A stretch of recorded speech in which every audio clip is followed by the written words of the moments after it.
नमस्कार मित्रों, माघ मास की सूर्य सप्तमी अचला सप्तमी का स्नान दान का इतना अधिक महत्व क्यों है? एक दिन के स्नान से ही माघ स्नान का फल कैसे प्राप्त किया जा सकता है? इस दिन क्या काम करना चाहिए?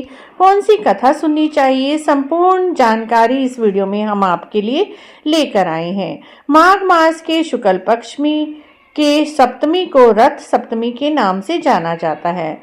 इस दिन सूर्य भगवान की उपासना का विधान है। इससे घर में सुख शांति आती है, घर के सभी क्लेश खत्म होते हैं। रथ सप्तमी को अचला सप्तमी के नाम से भी जाना जाता है। मान्यता के अनुसार इस दिन सूर्य देव से पहले उठकर पवित्र नदी में स्नान करने से सारे कष्ट दूर हो जाते हैं। हिंदू धर्म में इस व्रत का अत्यधिक महत्व है। इस व्रत के करने से कुंवारों को अच्छा घर पति मिलता है, ब्याहियों को पुत्र मिलता है, घर की सुख संपत्ति मिलती है, घर में सुख आता है। इसकी दो कहानियां इस वीडियो में हम आपसे शेयर कर रहे हैं।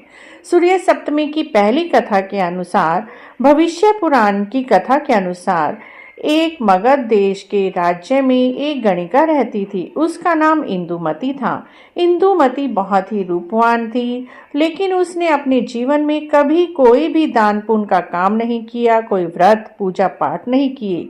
इसीलिए एक दिन वह चिंतित होकर बैठी थी कि मृत्यु के बाद उसे किस प्रकार से दान पुण्य का फल प्राप्त होगा। इस विषय में बात करने के लिए वह वशिष्ठ मुनि के पास गई। वशिष्ठ मुनि ने मुक्ति पाने का उपाय पूछा तो मुनि ने गणिका से कहा, माघ मास की सप्तमी को अचला सप्तमी कहा जाता है।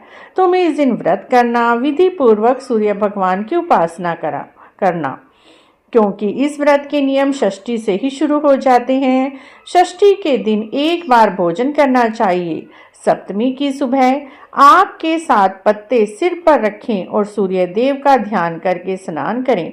उसके बाद सूर्य देव की मूर्ति बनाएं, भगवान शिव, माता पार्वती को स्थापित करें, उनकी विधिवत पूजा करें, तांबे के पात्र में चावल भरकर दान करें। गणिका इंदुमती ने वशिष्ठ मुनि द्वारा बताई विधि से सूर्य सप्तमी यानी अचला सप्तमी का व्रत किया। माघ मास की सप्तमी का व्रत करने से उसे अत्यधिक पुण्यों की प्राप्ति हुई और मृत्यु के बाद जब उसने शरीर त्यागा तो उसे रूप की प्राप्ति हुई, धन की प्राप्ति हुई, मोक्ष की प्राप्ति हुई, जिसके कारण इंद्र ने उसे अपनी अप्सरा बना लिया। इस तरह से मित्रों, इस व्रत के करने से संतान की प्राप्ति होती है, घर में सुख शांति आती है और रूपवान बनता है व्यक्ति। इस कथा को एक बार अवश्य ही सुनना चाहिए। उसी तरह से दूसरी कथा भी भविष्य पुराण में बताई गई है। दूसरी कथा इस प्रकार है। एक बार की बात है, भगवान श्री कृष्ण जी के पुत्र शाम को अपने बल और शारीरिक सौंदर्य पर बहुत अधिक अभिमान हो गया। एक दिन दुर्वासा ऋषि कृष्ण जी से मिलने उनके महल पहुंचे। ऋषि दुर्वासा कड़ी तपस्या में लीन होने के कारण उस समय अत्यंत दुबले पतले हो गए थे और देखने में काफी क्रूर दिखाई दे रहे थे। कृष्ण पुत्र शाम उन्हें देखकर हंसने लगा।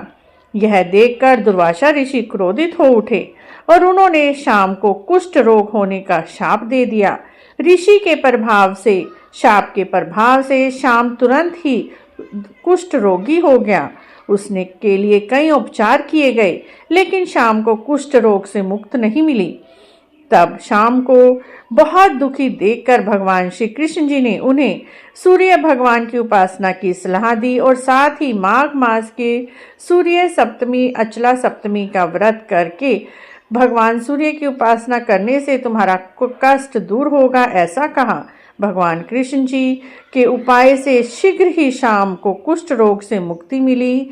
इस तरह से मित्रों, सूर्य सप्तमी अष्टमी की कथा सुनने मात्र से व्यक्ति के जीवन के सभी दुख दूर होते हैं। जीवन में हमें सूर्य सप्तमी की व्रत कथा सुननी भी चाहिए, व्रत भी करना चाहिए। व्रत ना भी कर पाए तो सूर्य सप्तमी की कथा सुनने से भी माघ मास के व्रत करने जितना ही फल मिलता है।